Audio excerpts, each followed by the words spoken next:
Amen bobaba, amen. Amen. Ngathi senikhathele bazalwane. Okay, ngiphinde ngizi-introduce futhi noma nisangikhumbula.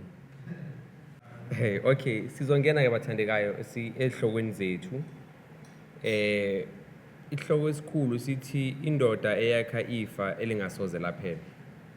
Ngaphansi kwayo kunezihloko ezahlukile, ukushiya ifa lokukholwa, ukuba isibonelo ezizukulwaneni esilandelayo, ukwakha amadoda azolandela uKristu. Bese bazalwane le topic lena sizoyenzelwa uba wethu umfundisi uShongwe. Ngisacela nje bathandekayo sisukume sonke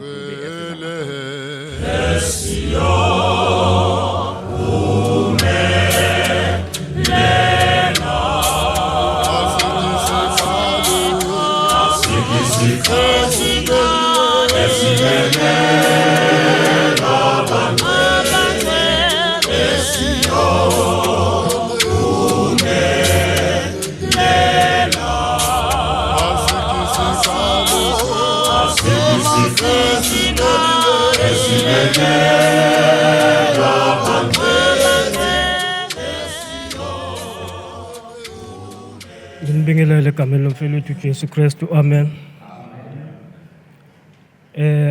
Bathandekayo, njengoba unobhala eseshilo lona ubaShongwe uvela endaweni yaseSoshanguve ePretoria, amen.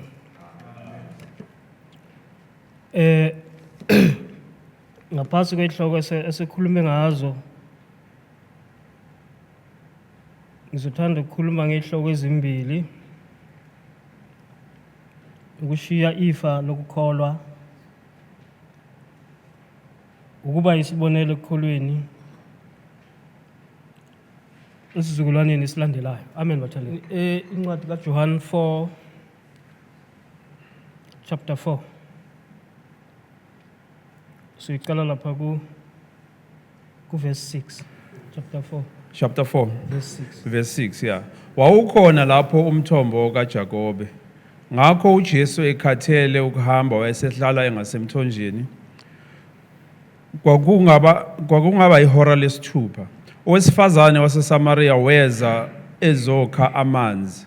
uJesu wathi kuye, "Ngiphuzise," ngokuba abafundi bakhe babehambile baya emzini beyothenga ukudla. Verse 12. Ugcina ku-10. Okay. Khona owesifazane waseSamaria wathi kuye, "Yini ukuba wena ongumJuda ucele ukuphuziswa yimi ongowesifazane waseSamaria na? Ngokuba abaJuda abadlelani namaSamaria." uJesu waphendula wathi kuye, "Uma ubusazi isipho sikaNkulunkulu nokuthi ngubani othi kuwe ngiphuzise, nga ucela kuye yena nga ekunika amanzi okuphila." Amen bathandekayo. Namhlanje ngithanda ukukhuluma ngaphasi kwesihloko esithi yimba umthombo. Amen bathandekayo. Amen. La sithola uJesu usayiphumulele, kufika lo mama uzokha amanzi. Uma lo mama ezokha amanzi, uJesu uyamcela. Number 1, umcela amanzi. Amen bathandekayo. Amen. Into okufuna siyicaphele leyo singobaba namhlanje ukuthi uma izulu likucela alikuceli ngoba into linganayo. Amen bathandekayo. Uma izulu likucela likucela into iloku ikhona kodwa liyicele kuwe. Amen bathandekayo. Lokho kubangelwa ukuthi kunesipho. Uma ngabe izulu licela nje sokukhona isipho elifuna ukupha sona. Kodwa isipho sihambisana nani? Nesicelo. Amen bathandekayo. Amanzi akhona uJesu uyawabona kodwa uyawacela. Uthi wesifazane, kungani ucela amanzi ngoba mina ngingumSamariya, asithelelani mina nawe namaJuda amanzi. Amen bathandekayo. Yinto okumele siyicaphele leyo, ngoba mhlambe singavela from namhlanje isicelo nakuwe, bese wena uyasikahlela ukuthi hayi mina ngisebenzi, mina ngithini. Amen bathandekayo. Kufuneka ucaphele kakhulu isicelo, ngoba isicelo siza nesiphiwo. uJesu uthi kuye, ngaba wazi ukuthi ubani lo mcelayo,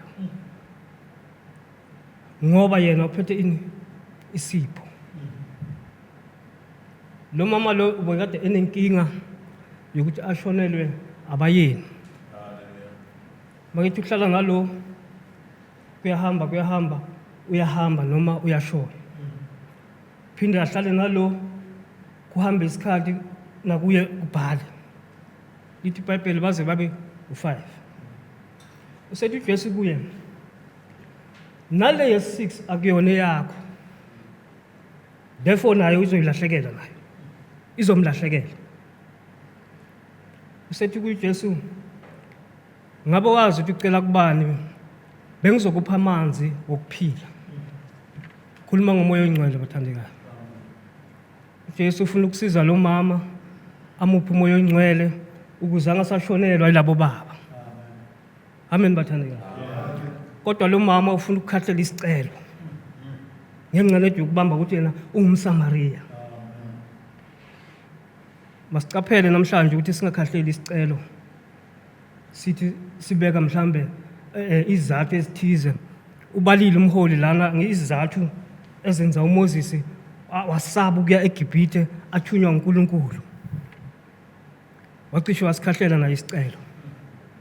Funa sicaphele singakhahleli ini isicelo, ngoba sisengavela isicelo namhlanje ukuthi nobhala besicela ukuthi mhlambe akukhishwe imali ethize, bese wena uthi hayi bayazi ukuthi mina ngitohi. Sihambe isipho ngenxa yokukhahlela isicelo. Amen bathandekayo. Ngiqonde emthonjeni bathandekayo. Uthi uJesu, ngangikupha amanzi ayakuphila agobhoze esiswini sakho.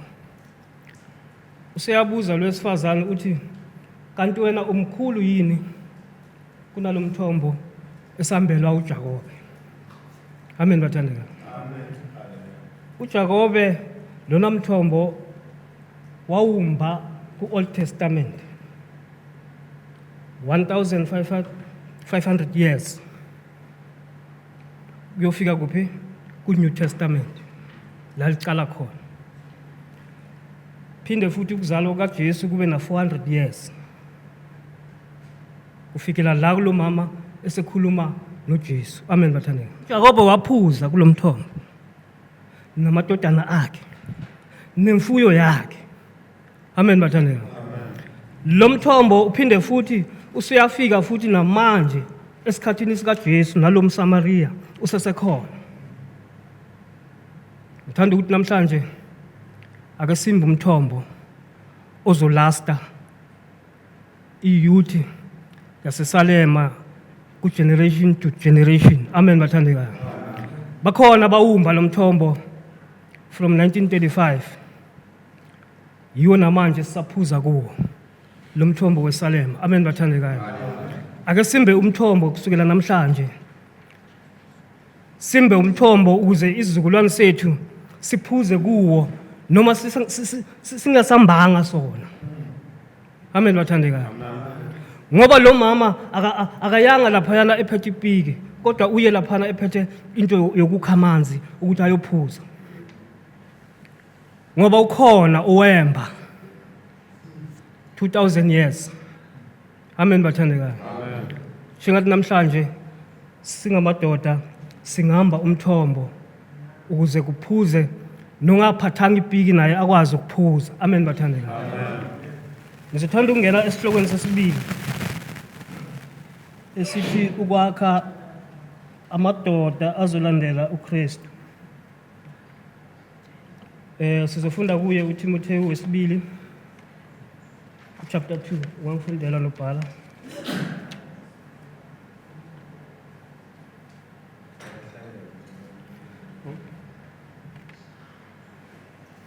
Siyabonga Nkosi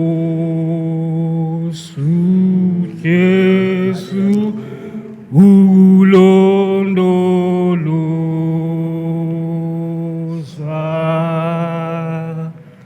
amnandi uhlala kuwe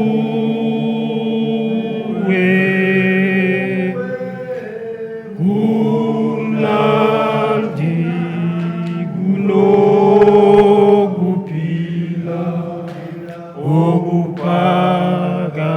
Siyabonga Nkulunkulu, siyabonga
Amen bathandekayo. Sizofunda lapha kuTimotheo wesibili lapha kuverse 2 ithi lokho okuzwileyo phambi kwami kofakazi abaningi. Ngicela ukuphinda futhi bazalwane, ithi lokho okuzwileyo kimi phambi kofakazi abaningi, lokho ke kubeke kubantu abathembekileyo abazakuba namandla okufundisa nabanye. Amen bathandekayo. Amen. Siyabonga ke la sithola incwadi kaTimotheo, incwadi ebhalwa umpostoli uPaul ebhalela, ngasho nje ngithi mangithandile ngithi a young man. Amen bathandekayo. Ngabe bakhona u young man namhlanje la? Hayi babungqobo. Sikolise babungqobo. Ayino esijinga athi mdala kimi kodwa ngenxa yesitulo sakhe. Amen. Ngathi awuweli nawe ku young man. Amen bathandekayo. uPaul ubhalela le ncwadi ukhuthaza umzalwane lona engimbiza ngokuthi u young man uthi uTimotheo, umkhuthaza emsondeza estagini sokuba angahola. Amen bathandekayo. Angahola leli bandla lase-Efesu. Amen bathandekayo. Lokho kusivezela ukuthi namhlanje as young as you are, ungawuveza nawo umbono wakho la ukhona khona kuleyo position okuyo noma leyo location okuyo. Akudingi mhlambe uze ufike la epulpit ukuze sikuzwe. Amen bathandekayo. Amen. Usethi ke uPaul la sifunde khona lokho okuzwileyo kimi phambi kofakazi abaningi. Lokho ke kubeke kubantu abathembekileyo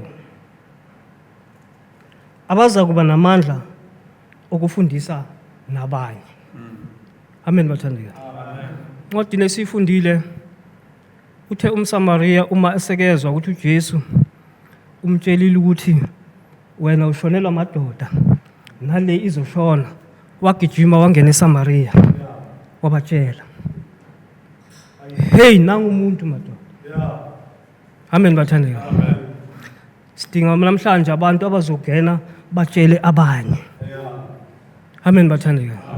Ithi mawusuka ke namhlanje ubuyele ekhaya ufike utshele ini nabanye. Haleluya bathandeka. Kubhlungu ukuba ikholo elizwayo bese alitsheli umuntu. Alinamsebenzi lelo kholo lelo. Lelo kholwa lelo. Dinga ukuthi uma ngabe uzwile ngalo Jesu bese utshela nomunye. Amen bathandeka. uPaul lapha uyala uTimotheo ukuthi makangathuli. Dingeka amadoda amancane namhlanje angeke athule. Amen bathandeka. Masingathuli shona. Masiqale namhlanje ukumemeza. Amen bathandeka. Masiqale namhlanje ukumba lo ukuthi madoda sesihamba ke manje. Masicale namhlanje ukufika lapha sibathi hey besiyokumba sesihamba ke manje. Amen. Sifuna ukumbela i-generation to generation. Mawungathuli.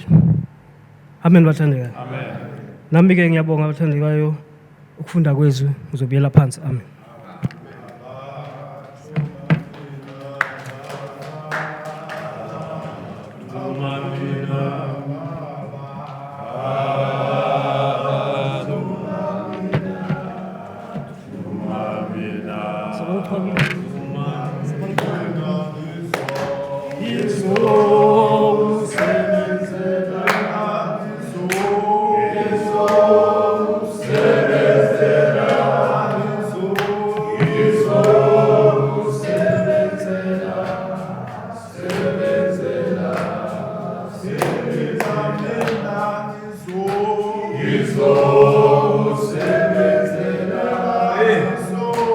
Iso kusebenzela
Siyabonga bazalwane, sesishayeleni izandla.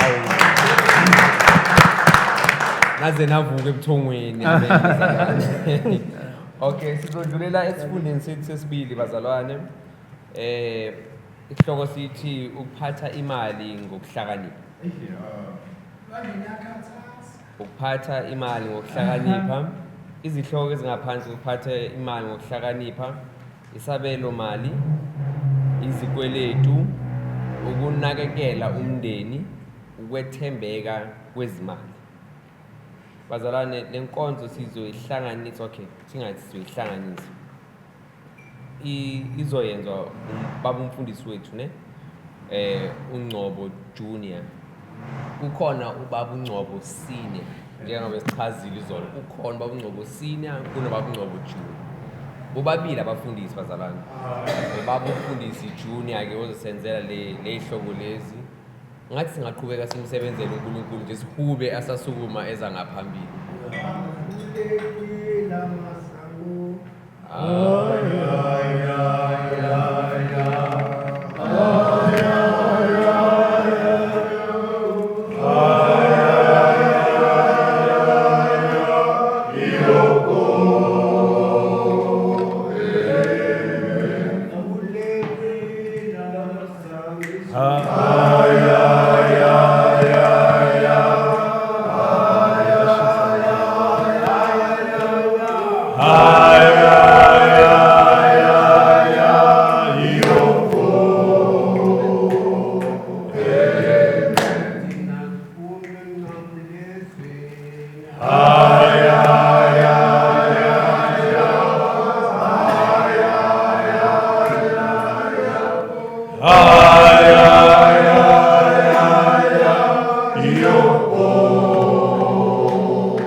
Sanibonani baba.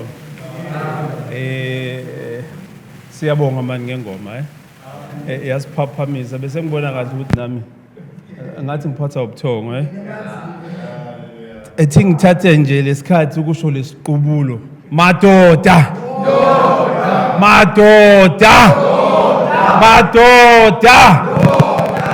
no hayi siyasebenza ngempela siyabuxosha ubuthongo ngiyanibingelela kakhulu egameni lomfelo wami uJesu Kristu amen kumnandi ukuba la it's nice to be here hayi no ngiyabonga ukuthi sesiphapheme impela I think so far mina ngi-enjoyile kamampela bobaba ingqungquthela yethu yokuqala hayi ngi-enjoyile kakhulu and ngibonile nani ukuthi hayi no kumnandi impela kumnandi from the speakers ukufika nje kwethu sifika kamnandi engibeyisile nje mina indaba yenhloko ababa niyankoloda mele before sihambe at least ngithengele yami ngiwa nami ngizosho ukuthi eThekwini ngayidla inhloko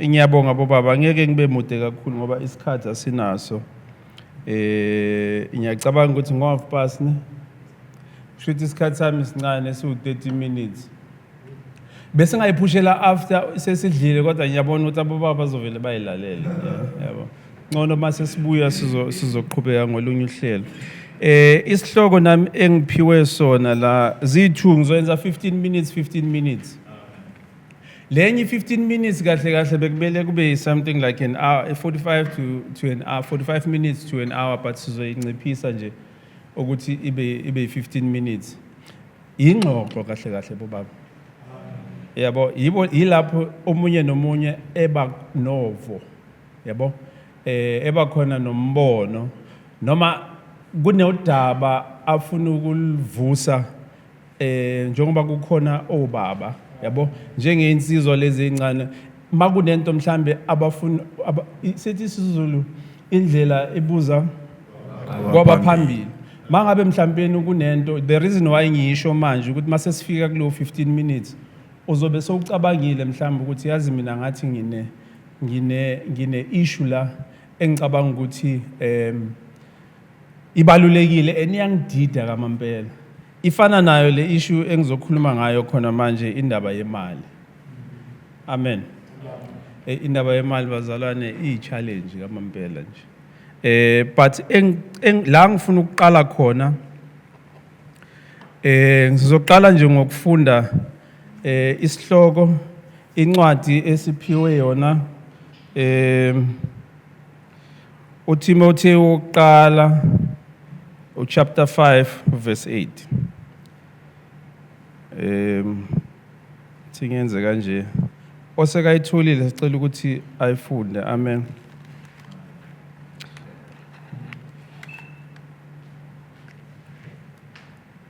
Amen bazalwane.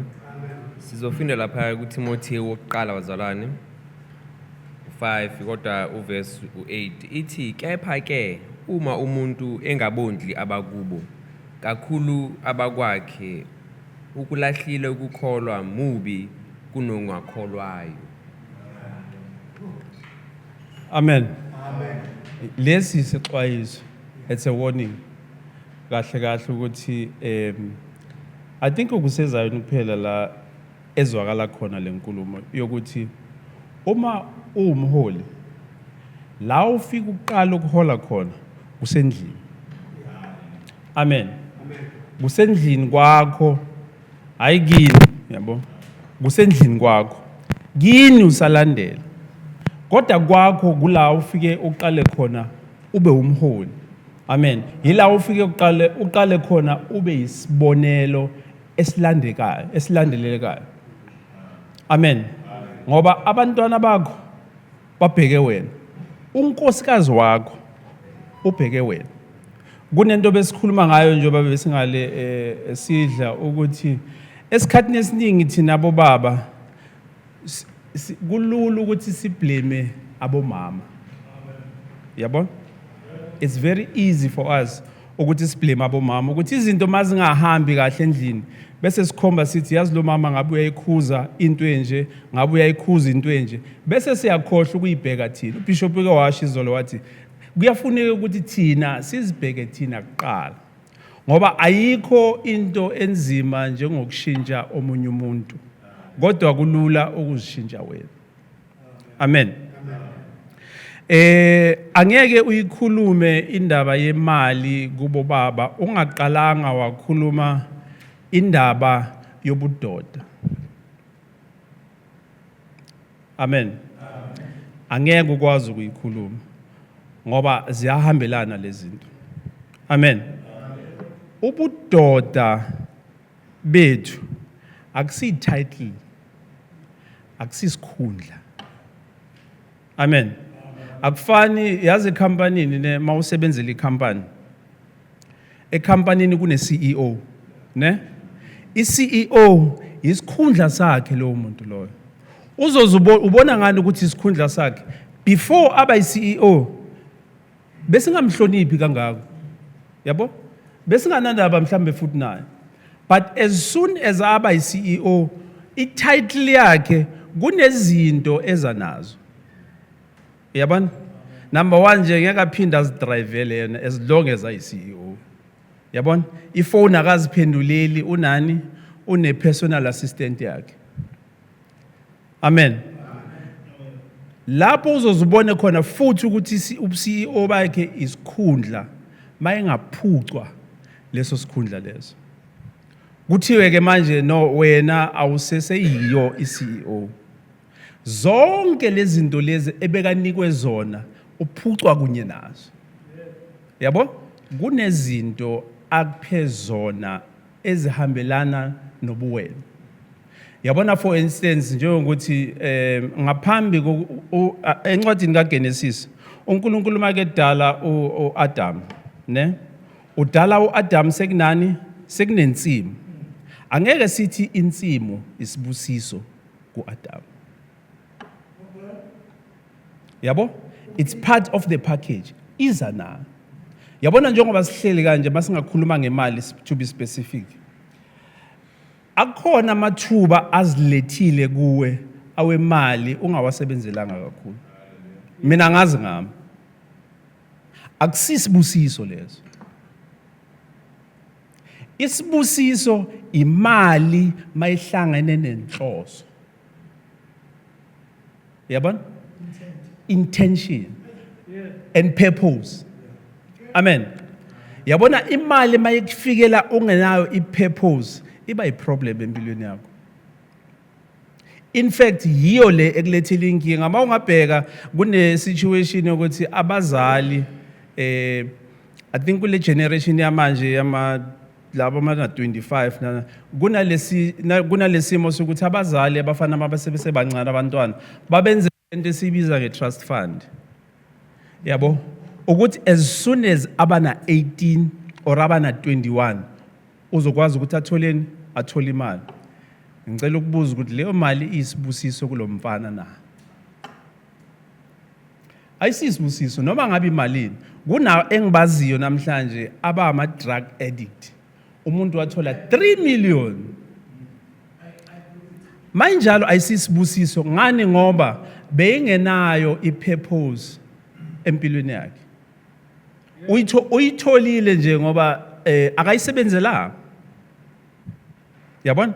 Akayisebenzelanga uvele wayithola nje akazi nokuthi enzeni ngayo. So number 1 isibusiso kuba imali eza ne purpose enenhloso.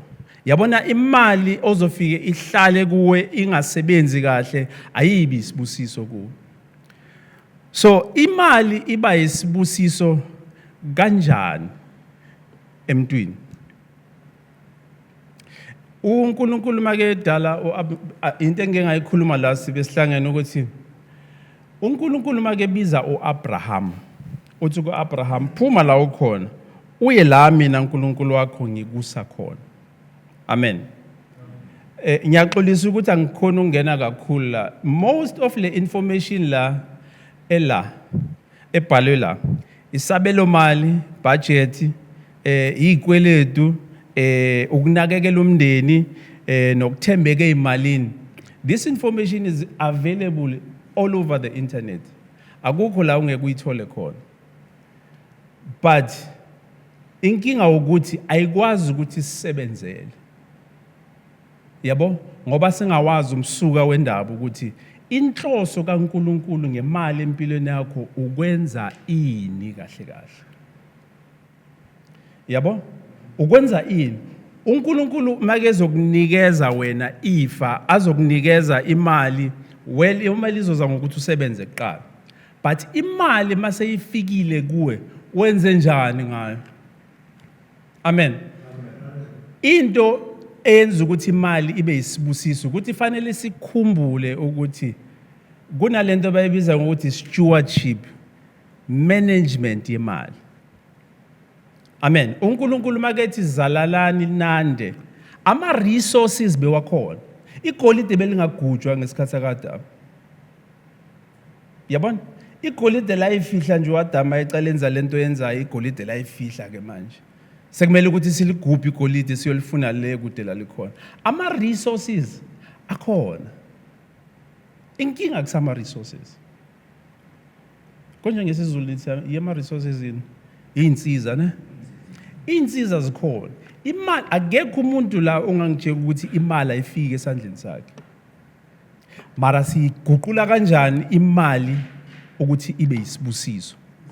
Management yemali. Amen. You are a steward. Isibonelo, abantwana bakho ne? uNkulunkulu usenze ama steward, usenze abaphathi, yabona? Abaphathi, abantu abaphatha kahle izinto zakhe. Abantwana bakho, unkosikazi wakho, imali yakho, futhi especially kubafundisi siyazi ukuthi nabo bishop ukuthi ibandla uNkulunkulu akunikeze lona, you are a steward. Akukho ukuthi wena uyiqalele phansi, imphefumulo akuseyethu, imphefumulo kaNkulunkulu. uNkulunkulu uzosinikeza nje abantu ukuthi sikwazi ukuthi senzeni, siphathe kahle. Nemali it's the same thing. uNkulunkulu keeps on pushing mali kithi, yabo? The only thing emele yenzeke ukuthi thina kufanele ukuthi imali siyiphathe kahle. Siyiphatha kanjani imali kahle? Amen. Kula ke singena bengiprepare very yinde kakhulu lento le. But ngizozama ukuyikhatha bazalwane too. Isikhathi sami sesingakanani? Still good. Okay. Isivumelano sikaNkulunkulu okay, sengizongena kwenye but it's fine. Siyiphatha kanjani imali kahle? Amen. Ibhodi kude ne, singayisondeza izothatha isikhathi na namamarker wethu. Okay. Le is just a practical, ngiyazama ukunqamula yabona ukuthi sikwazi ukubona ukuthi inkinga yethu ikuphi. Mawungakhumbula imali into yamanje akusinto yaqala bengekho imali, bekukhona amasimu, kukhona imfuyo. Yabo? So makukhona amasimu, kukhona imfuyo, bewubekela umhlaba kuthi okay usikelo. Kuthiwa wena uzolima la. Uzofika udle kuphi? Ensimini yakho. Yabo? Now could depend ukuthi ngalonyaka wokuqala uzolima kanjani. Yabo? Nokuthi futhi uzopreparela kanjani isizini ezayo. Mawungadla konke lokho kulimile, lokho kuvunile, ukudle konke, kuloko kuzayo uzoba nenkinga. Usendlaleni. Number 1, ungaba nechance ukuthi kona kuleso space onikwe sona ne, ungakhona ukuthi uboleke ulime, yabo? Ubuye udle ku same space lesi onikwe sona. Ungenzi njani? Ungakhuli. Yabo? So akuzange kwaba inhloso kaNkulunkulu ukuthi singakhuli noma ikuphi. Whether kusemndenini yethu, whether kusemsebenzini yethu, especially nasebabandleni. This principle applies to all of us and it applies everywhere la ukhona khona. Uma ungathatha okuphiwa khona namhlanje ukudle konke kuphele, sekuphelile ngawo. uzohamba uyoboleka next time uzokwazi ukuthi ulime. Amen. Angazi noma handwriting yami izobonakala. Lana kunohlobo lwabantu engifuna sibheke nje kancane uyabona. Ngizokwenza kanje. Kunalento esibiza ngeincome angithi. Okay. I-income iyo isebenzelayo. Yabona? Iyo ivukela every day ekseni. Uyisebenzela ujulu. Mawuthi usebenze kanzima, usuke usebenzelele. Yabona? Kula ulima khona la. Kula ujuluka khona ekseni lize liyoshona ilanga. La uthola khona income. Now emalini esiyitholayo kunabantu sizoyehla nje, kunabantu abahlukile. Ngoba sonke siyayithola income. Sonke siyayithola income. Ikhona la uma uRamaphosa uze wasenzela into izidolula wathi akube nama 350. So that kuzokwazi ukuthi kube khona income. Bakhona bathi bavula ama bakery ngama 350 but angazi angayiboni kahle. Number 1, ongakwenza ngemali yakho okokuqala ukuthi uyispend.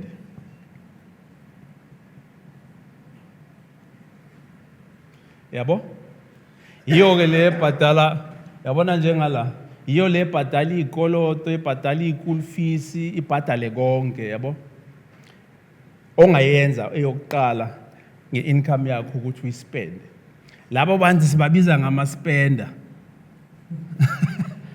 Yabo, ilaba bagcwalisa itafula kwezinye indawo mabeholile, yabo? And then S2, sinalabantu laba esibabiza ngabantu abongayo, ama-saver. Yabona? Layers 2. Ama-states ase-South Africa too, sabazalwane. Ama-states ase-South Africa athi abantu abasave imali. It's minus 1.2% yabantu abasave imali. Abathi nje makuphela inyanga abe ne-debit order ehambayo iyongena samo imali yakhe athi le ngiyayisave. Number 1 le ngiyenza kube yi-emergency fund. Yabo? It's minus. I know ukuthi 1% minus. Ukuthi bafike kanjani minus nami ngisaxakekile, yabo? But sinalabantu laba. Kule process le I think i-theme yethu ukuthi zibheke wena, yabo? Ube honest nawe ukuthi mina ngikuphi, ngiyayithola yini imali, yabo? Imali yami ngiyayispenda na, yabo? And imali yami ngiyayisave na. Amen. Bese siba ngaphansi kwalokho ke. Siba nalabantu esibabiza ngama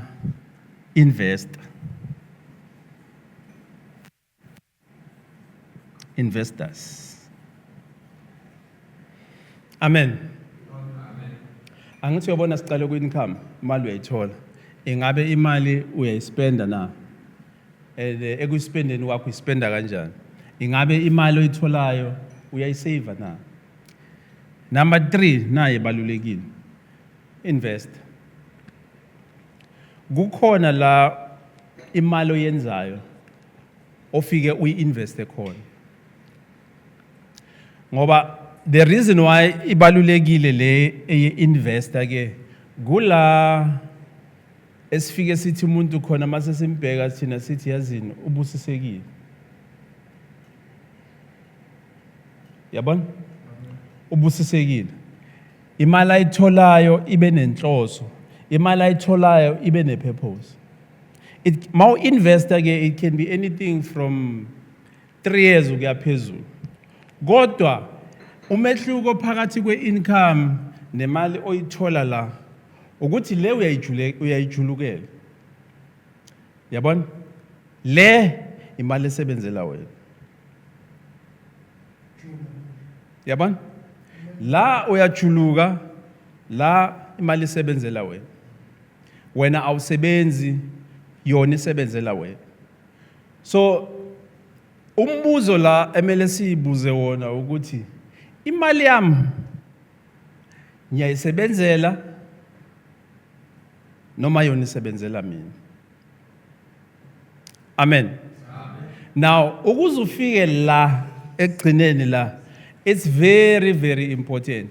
Yila ke kungena khona indaba ye some of the topics ezibhalwe la. Amen. Sinabantu esibabiza ngokuthi ama-avoider. Yabona? Umuntu makufika i-payslip uyayibheka, mara makusekumele abheke i-bank statement yakhe imali bayingasekho kuba nzima. Ngoba akafuni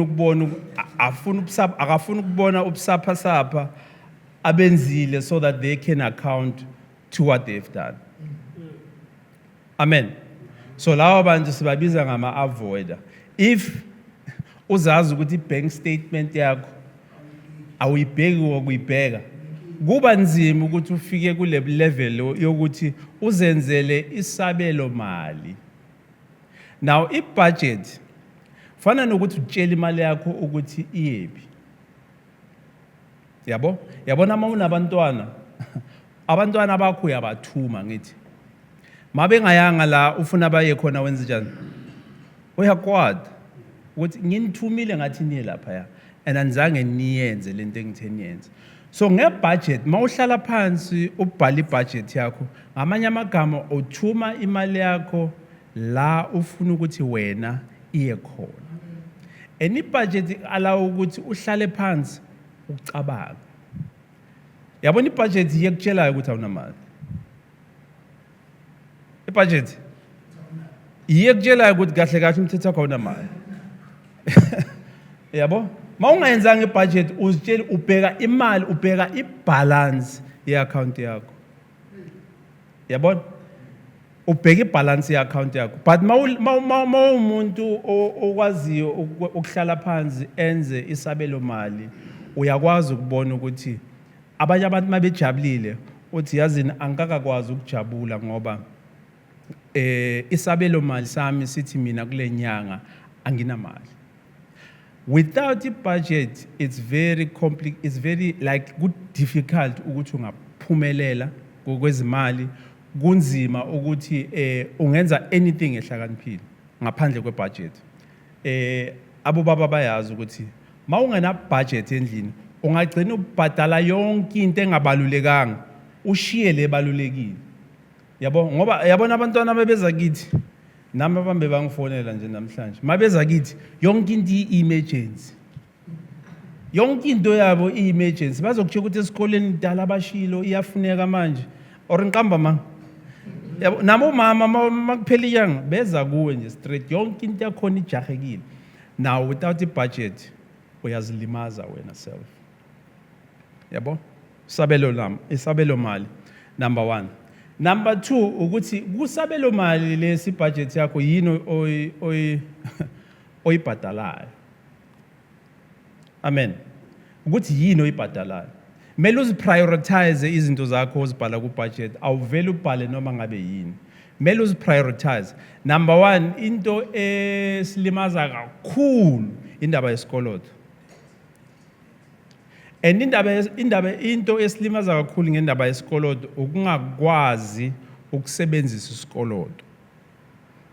Ukungawazi umehluko phakathi kwe-loan nama-interest rates wakhona, ukungawazi umehluko phakathi kwe-credit cards nama-interest rates wakhona. Ukuthi credit card ingozi makunjani. Ama-bank, in fact manje yazi i-economy yase-South Africa idesigneke ngendlela e-strange because angithi thina si-manufacture ayikho into esiyenzayo. Amafema avaliwe angithi yabona. So i-economy yethu igijima kakhulu ngendaba yama-finance. Yabona njengoba mawungathi umuntu akakubonise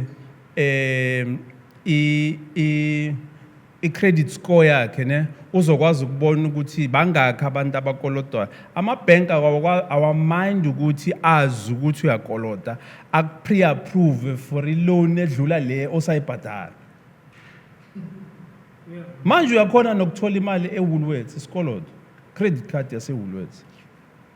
Credit card uhambe ukhipha imali. Yabona? Uhambe uyodraw ukhipha imali. But because us understand ukuthi isikoloto and inkinga yesikoloto ukuthi siyafihla. Asivele obala isikoloto uzozubona abantu abanye baze baphathwa i-stress and mental health issues yizi izinto ezifana nalezo ukuthi umuntu udliwa ilento ayifihlile. Yabona? So isabelo mali sakho siyakwazi ukuthi sikutshele kahle ukuthi yazi indoda bheka la usabhadala i-credit card awunamali and angeke ube nemali for the next 2 years. Yeah. And maso yazi iqiniso linjani maso ulazi liyakukhulula lisho njalo iBhayibheli. The truth shall set you free. Yabona? Siyakukhulula iqiniso lokuthi wazi ukuthi ngiyakolota so angeke for the next 2 years ayikho into engizoyenza ngaphandle kokuthi ngibhadale lesikolo. That is why kubalulekile lento eshiwo umholi izolo ukuthi isimo esinjalo whether sinjalo or asikho njalo yisi isimo esikwenza ukuthi emini ekseni utshala imbewu uhambe emsebenzini lo uzokunikani i-income. Mawubuye emsebenzini mangabe umuntu we9 to 5 mawubuye emsebenzini yabona funa le mali le ezokwazi ukuthi manje ke inkinga okay enye into futhi mangabe ukhona la unemali ezithu ozitholayo endaweni ezingafani sometimes nayo le nto iba ingozi ngoba kahle i-income yakho yiyemele kuphilise ne and then imali oyisebenzisa sayidini yemele kukhulise. Yabo but nalapho kumele ube careful ngoba ama side hustle leyo osebenzayo namhlanje ungaqala wenza 200 rand in the next 3 months wenza 2000 rand. Na iproblem esiyenzayo ukuthi sinokuthatha leyo side hustle ke manje bese siyenza kube yiyo ebhadala ikoloto. Yabo kanti uzothola sometimes umsebenzi wakho owenza njalo guaranteed more than i-side hustle yakho.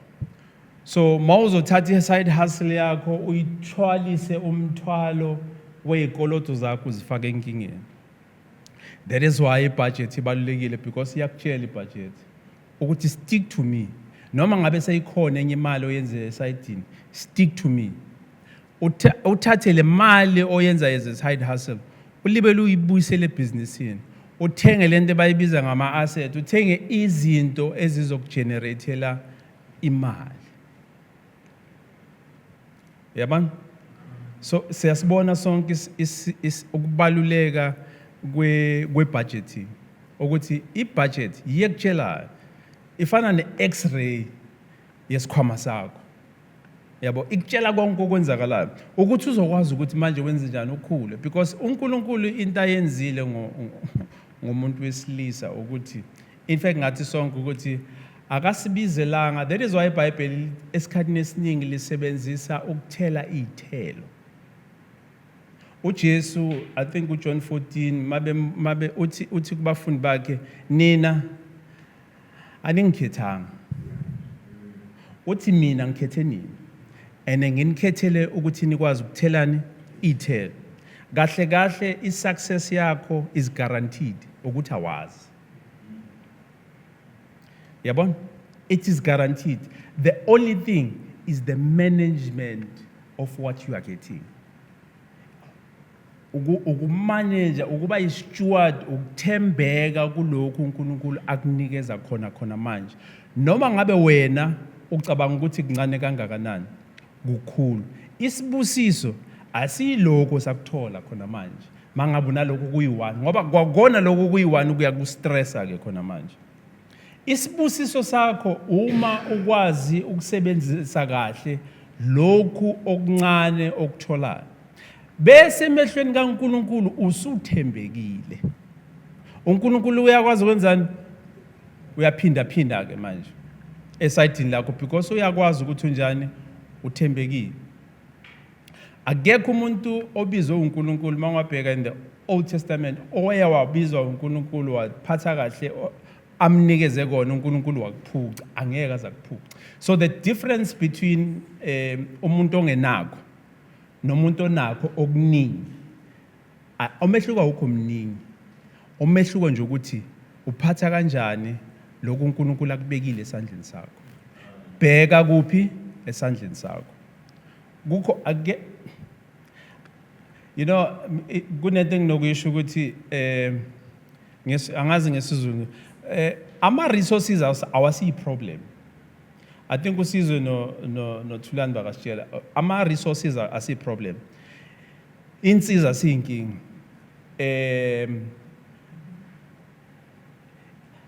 Umehluko ukushintsha kwendlela obona ngayo izinto. Yabona uma usakhala ngeeconomy amehla akho asavalekile. Yabona because ningakhohlwa ukuthi abendlu kaNkuluNkulu the only reason why is affected izinto ezenzakalayo it's uma thina singakuboni lokho uNkulunkulu esekwenzile. Amen. Uma singaboni lokho uNkulunkulu asenzele khona already amehlo akho once avuleka ila uzofika ubone khona ukuthi ziningi izinto ongazenza ukukhulisa iphakethe lakho. Ekukhuleni kwephakethe lakho thembeka ke manje. Yabo makumele unikele nikele. Makumele uphe ipha. uNkulunkulu akamfuni ungoqo. Ngeke ngasho ngathi yazi abo bebasiphethe kahle kanjani la. Asikwazi ukuthi singahamba singabathipanga. Mina uNkulunkulu ibekile enhlizweni yami ngizozama ukuthi mhlambe sihlangane angifuni ukuthi kube yimi ngi1 noma ngabe une 20 rand une 10 rand sihlanganise sikwazi ukuthi siphi yabona but ukupha kubalulekile futhi kuNkulunkulu yabo but ithembeka kulokhu uNkulunkulu akunike kona uzokwazi ukuthi ukhule. Amen. Ngiyacabanga ukuthi bazalwane sengishaya ngayiqeda 15 minutes ne. Ya ngizamile ukuyikhatha ngoba khona ezinye bengithi ngizokhuluma ngazo but ngiyabona ukuthi ngicela singayikhohlwa next time sizozama ama organize ukuthi si organize ama diary so that at least abantu bazokwazi ukuthi bayibhale some of the things esikhuluma ngazo. Ukuthi nje it's a pity izoba ne logo izoba ne logo yaseSalema. Amen. Yeah, sesizongena ke esigabeni sesibili. Siyangena or ubani half past already. Sizophela mangaqala siceda ngo8 or siyekela. Siqhubeke. Okay, usiphi isikhathi esingana? Enye 15 minutes futhi. Okay. Bazalwane. Kahle mina bengifuna ukuthi si stretch yona le topic because sesiyiqalile. Yabo sike sikhulume nje especially ngendaba because enye into esilethe la siyabo baba ukuthi sizolulekana yabo and kungangabe right ukuthi the reason why bengifuna ukuforce ukuthi sihlale phansi manje before ngoba bese ngibona ukuthi isikhathi sosha ukuthi khona ekumele sihambe nako esizokwazi ukuthi masifike ekhaya uthi mina ngiyayenza ke le yabo ngiyayiqala ngale ngifuna ukuthi ngiyibone ukuthi next year masithi siye ngqongqotheleni ngibe nginobufakazi ukuthi ngeza kwi conference ngabuya nokuthi ngabuye ngaqala ngakwenza manje sekunje sekushintshiwe. So into bengifuna sikhulume ngayo ke indaba sengilivalile le page. Okay, indaba yemali bazalwane. Ukuthi sibe nokubonisana la ukuthi yiziphi indlela mhlambe wena oyizamile yabo ekusebenzele because angeke kusibhedele sonke. It's very much impossible. Noma mhlambe yipi indlela wena obona ukuthi ingasinceda ekutheni sizithole sikulezinga lokuthi yabona njengabo baba sinenkinga nje yokuthi number 1 asisebenzisane yabo makufike imalini enkonzweni siyakhonza sonke uNkulunkulu simbiza sonke mara asikwazi ukusebenzisana asikwazi ukuqala amabhizinisi sodwa asikwazi so sithola ukuthi umuntu make khula ukukhula ayi1 yabo akakwazi ukuthi akhule nabanye abantu. So yazi just as an icebreaker ngizocela ukuthi senze kanje ngizokhetha abantu abayi3 nje kuphela abazoshiya izinto eziyi2 ne. A1 ibe iqiniso ngawe nemali. A1 ibe amanga. Bese thina sizogesa yabo ukuthi kulezi zinto ezishoyo eziyi2 yipi engasiyiqiniso. So angazi ukuthi ukhona ofuna ukuqala.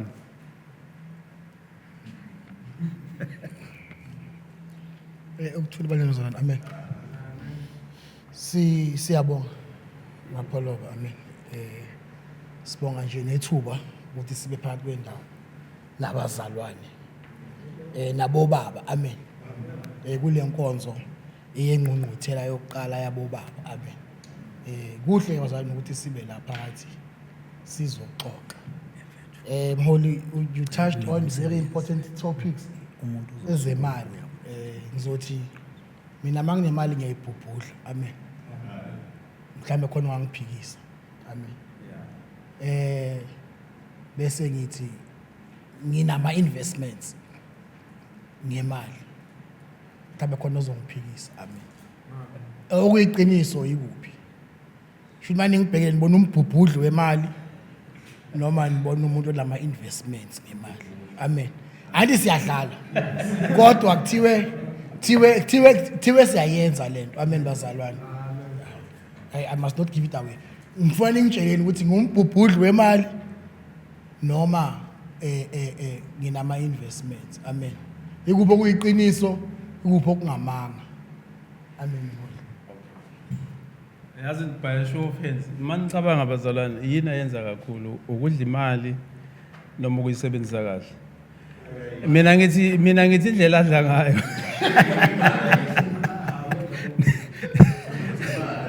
Nemali uyidla kanjani? The reason why ngifuna senze le exercise is because yazi ingqondo yethi njani iyalisaba iqiniso. Yabona? Iyalibalekela noma ungathi uhlala nawe phansi. Ufuna ukukhuluma nawe ngemali yakho. Uzoziconvince ukuthi sukuma lento yenzayo umdlalo angeke ize ikusebenzele. So ngesinye isikhathi mawuma la mhlambe uba nomunye futhi ozojabu right. Hey bazalwane. Ngikhetha kwenye indawo ke le. Yeah. Uku-investor nokudla imali. Usesobuzo ofanayo no? Yeah, mina ke ngahlule ukukhuluma amanga. Yeah. Njengoba sengubaba ungathi usekhula khulile. Ngondla ingane. Yeah. Yeah, imali yami iphelele inganeni. Ngiyahluleka uku-investor. Okay. Angazi ke iqiniso ke nizolikhetha ukuthi liphi kodwa ke imali yami iphele ingane cha uku-investor Kuyinkinga. angabi nakho mhlambe that's why Yeah, no, ngiyabonga uthatha umdlalo wethu wenza kwaba into serious. Yeah, because indaba yoku-investor noma ukufaka imali yakho la izofike khona ikusebenzele wena. Inkinga for abantu abaningi. Yabo sibaningi esinaleyo inkinga leyo ukuthi especially mangabe umuntu osebenzayo obhadala ibond inflation ihleli la. Yabona bayazama ukusehlisela inflation bayibambe ngamazinyo manje ukuthi ingakhuphuki but eventually izokhuphuka izosishaya sonke. So inqubo ukuthi okay yeah unganika ubaba usithole. Sanibonani bazalwane. Niyaphila kodwa? Siyaphila. Ngibona ngathi lento ngeke siyenze kahle emapholoba. Yeah. Bengicela ibandla lonke lisukume. Yeah. Siyene ngaphi side sonke. Yeah. Yeah. Sonke size ngapha. Ngapha. Okay. Yeah. Le izo ikhipha le ndaba oyifunayo emapholoba. Awuzo. sonke bazalwane singapha mos. Yeah. Ngiqolele nje mapho Hayi angihijack. no. Wena right futhi lapha. Oh mina Wena right lapha wena. Oh okay. Alright la. Bandla lonke zangapha. Fanele siqale kanje le ndaba. Inzima yona. Asiqale la. UMapholo bushilo wathi kune income. Yeah. Wonke umuntu othola income sicela zingapha nje halfway. One income halfway first line. Siyabonga Job, siyabonga impela. Income halfway. Inengi phela income. Oh si halfway sonke. Halfway asimene line ini bafethu. Singasi ungajoji. Justice wena ufuna no? Yeah, singajoji. Oh sine income. Oh sele ngabe khona abasele. Yeah. Mapholo. No bangimazi bekafunani lapha uzala. Masapota. Okay. Sonke sila. Nesivumelane sonke sila. Yeah. Siyasebenza singama income. Income imali engenayo kuwe. Wena ingena nge350 ingena imali engenayo kuwe.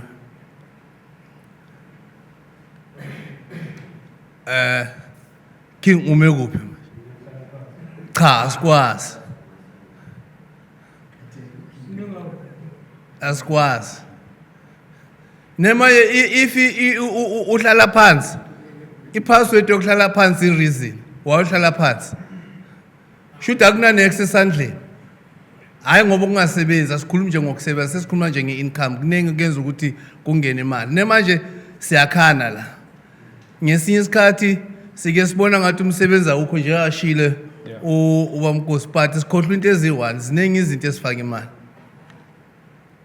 abantu abafethu bangaphandle baze ngapha abamind kumekhoneni bathengise amatamati ama-anyanisi yonke into imali engenayo kubo so yithi esinayo iplan mara ngenxa yokuthi masizibona ngathi asikho right sakubalekelo kunye so masingamadoda afanele sakhaneni lapho ukuthi asifanelanga sibaleke right i-income nayo sonke ku-income khona bathi amaspenda kumaspenda ngiyacabanga kunengi okukhona la ngathi sibaningi so mina ngo-number 1 ngispenda ngoba ngiyakwazi ukubhadala ikweleti ngibhadale i-school fees zonke izinto lezi abalapho nami ngicela baze ngapha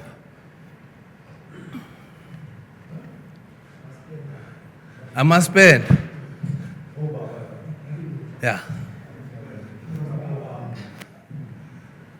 manje ngathi sesifika lapho kunzima khona ke manje Kakhulu. Yeah. La kubaleke khona. hayi sonke singamaspenda mas all right asibuyelani emuva anokudla kuzoyehla kuyophuma iqiniso ke manje naloke asibuyela la right ozaziyo ukuthi uyasave akaze ngapha ozazi ukuthi yase mola wazazi ukuthi yase uzokubuza ukuthi usave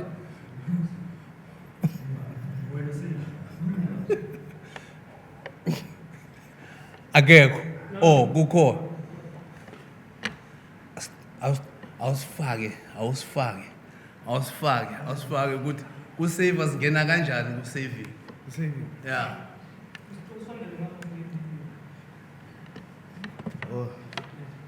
Sanibona. Ninjani? Saphila.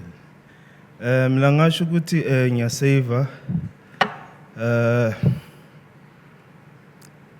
into yokuqala ngine stokvel engidlalayo ngiyasave.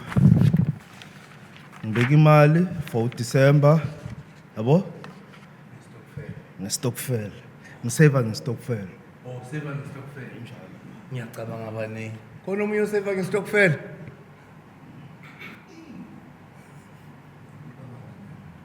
Nix. All right. Sibuyele ngapha.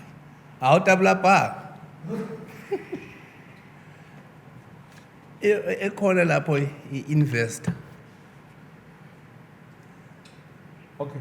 Yazi uku-investa ithi ngenze kanje. Ngenze kanje. So that sizokwazi enye into mhlambe eyi-responsibility yethu njengoba sila mhlambe ukuchaza ezinye izinto. Uma uzothi uyayenza into mara akekho awawena uyayenza. Ma uyi-investor uthenga umuntu one-asset elimfakela imali. Asenze kanje. Mangabe yabona njengathi abanye esinama engasebenzi noma ngine income nginezinye izinto engizenzayo ezingekho la yabo ezingekho la because your this income it could be income yakho yomsebenzi othola ukuthi kunenye into oyenzayo ekufakela imali besides ukuthi mhlambe uinvesta kuma Stock exchange. yes besides ukuthi investor nangama yes yabo into nje ekufakela imali enye esesayidini mhlambe la ngaphansi ke sesingafaka invest siqale la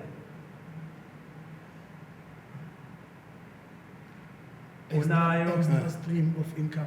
unayo enye unayo enye into mhlambe yesithunzi ekufakela imali ngaphandle kwa the main one. Oh. Waza. Oh. Hayi lapha ngathi kuningi ke lapha enzansi. Because ibalulekile le so that sizokwenza aware ukuthi Okay. Yeah. Siqala ngoshort. Waza ke. Mangibingelele futhi kubobaba. Mina nginayo enye into engifakela income.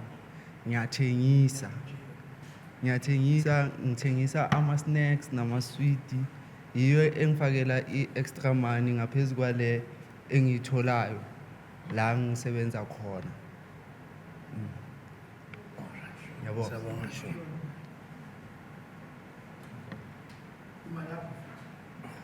Waza. Ngibingelele nami futhi bobaba. Amen. Hayi. Nami ngiyasebenza.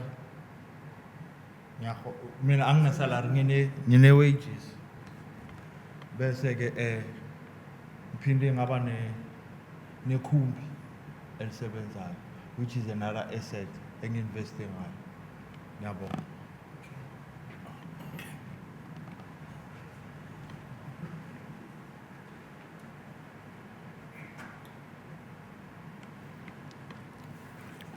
Sanibonani bobaba. Nami ngomunye osebenzayo. Ngiphinde ngibe sembonini kukhona ongenayo na. Invest ngimboni. All right. Ngiyacabanga sesiright. Asibuyele ngapha ke. Sesilungisa manje lokhu ke oku number 1 ekhulume umfethu la. Kunabantu abathi bangama spender. Kodwa sama spender. Ozazi ukuthi ngiyayidla imali. Hayi kabi. Ngiyayidla imali. Kunengi ukudla imali. Yangithola kuningi ukudla imali. Because mawuthola income yakho. Sisenze nje example nje so ibreaker nje siyenze ibilo. Masithi income yakho R1,000. Kule R1,000 yakho le kunemali oyazi ukuthi ingene endlini yonke. Or ufaka mhlambe endlini i600 or 700 rand. Kusale i300.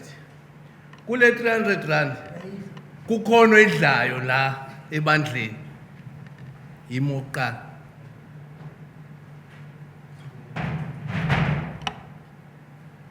Asibe honest. Nema sifuna ukusizana. Kunengi phela ukuyidla i300. Ngesisikhathi sidla ngama chicken likini, ngama KFC, ngazo zonke izinto siyayidla. So bengicela ukuthi abona ukuthi sine 300 rand phela singakanani. Awul multiply le 300 rand le. Uthi ngidle 100 rand ngithatha 200 rand ngiyisave for 12 months. Siyehlise manje sifaka kule part lesinganayo le. Nesakhumbula sifiwe abantu abane saving. Sifaka ukuthi siyo save manje ngale 200 rand le. Singaba ngemali ngoba nginemalini mhlawumbe umuntu e1 for 12 months or for 11 months. Nesabhildana bafethu. So masifaka lapho siba nemalini plus minus umuntu e1 une 1.1. I mean 1.2. Asibeki nje ngokwemali mara sibheka ngokusave. Sidla i1.2. Still save 200. Yeah. 2 by 10 is 2,000. Yes. 2.4. 2.4, yeah. 2.4. Shuti kahle, yeah. So kahle shuti ngonyaka or for 11 months une 2.4. 2.2. Esidlayo ayisayishaya sidlala. Nami ngikhona lapho ngiyayazi.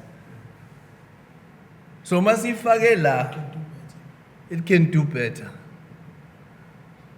It can make something lapho. First bracket.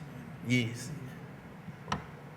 So uyabona ukuthi ngesisikhathi sike sithi ayikho le mali le akukho right ekuyabhetha mara sayidla. And sidla singabheka awuyiboni futhi awuyiboni uyayidla nje uzithengela ichicken licken uthi ngiyazibonga. Umzimba usebenze kanzima ngiyazibonga.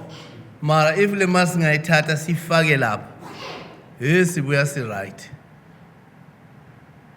So for first 12 months sine mali ngange 2,400. Right. The following year awuyikhiphi le mali le. The following year uyaqala futhi unyaka silapho. So le mali mawuzoyisave for a period of 5 years. Ukuthi ngapha kukhona imali le khona le esibhadala ngayo ikweleti. Esibhadala ngayo i-school fees yonke into senza yonke into asinkingi. Sixakekile sisonke kuningi. Mara kufanele ngokuqale ngokukhulu. Enye into esibulalayo kakhulu la endabeni yemali ukuthi suke sibhekele phezulu sikhohle ukubheka la phansi. So enye into moyiqala manje uyifaka i100 rand. Mangithi every month ufaka 100 rand. Le 100 rand uthi ngiyayeka for 10 years. Anginandaba nayo. Makuphela 10 years unemali eningi. Imini i-example nje mangikhuluma nge100 rand. Angikhulumi ngemali ukuthi iningi. Kuningi but le 100 rand mayifaka every month. Mayiqale accumulate le mali the day izophuma kulapho uzothola khona something. Yes. But inkinga yethu i1 esiba nayo ukuthi ngesikhathi sifakile sinenkinga sinama challenge amaningi ayenza ukuthi ingakwazi ukufika lapha. Sigcine siphelela spending. Kunenge ukhosta lokho lapha ku spending. Inkinga zethu ziningi ngalendlela yokuthi esikhathini esiningi usebenza kanzima imali lebo kufanele ngoba iba khona. Iyasihlula ukuthi sibe nayo ngenxa yokuthi kunama extra sakhona. For instance, nje sikhuluma kunengane ezinye ezingabalwanga ekhaya. Kuma family sethu. Abantwana esinabo ngaphandle kumishado. So leyo mali leyo mayikhona awusakwazi ukuyisave fanele kuyofaka ngale ngaphandle. So lapha siyaspenda lapha imali oyispendayo le. If ukwenzekile ukuthi kwablockeka leyo party leyo kubafethu abangakafiki kuloko akuningi uzoya phambili. Mozazi uthi mhlawumbe angabe nomntwana ngaphandle uze lapho ukashadi kulapho ke ufanele usave la ugijime lapho kube khona indlela yokusizakala la. Yes. Yes, uyakwazi ukufika la. So kunzima ukufika ukuthi uzosave masukukhona extra years because endlini uyabeka le 10,000 nayo mara ngaphandle fanele ukuhambise i-3,000 isimo onye kusichange sikhona mara fanele sisichange kulaba abasilandelayo. Yes, afanelanga ukuthi asidlule khona nami ngidlulile lapha no akafanelanga ngidlule kulapha yana. So fanele sifundise ukuthi mangisebenza mangiqala ukusebenza fanele kube khona umuntu ozongithipha uthi ntwana nje usebenza manje fanele ukwazi ukuthi mawuhola 5,000 i-1,000 rand le ayihambe iye isuke ku-income mhlambe iye lenza ku-investment. No kwashati awukayenzi next awukabi khona izinto ezixakile fanele sikwazi ukumfundisa lo ukuthi mfethu mamela nayi imali utholile umsebenzi ungathi uyazibonga ungathi fanele kube khona okuphumayo kuyale.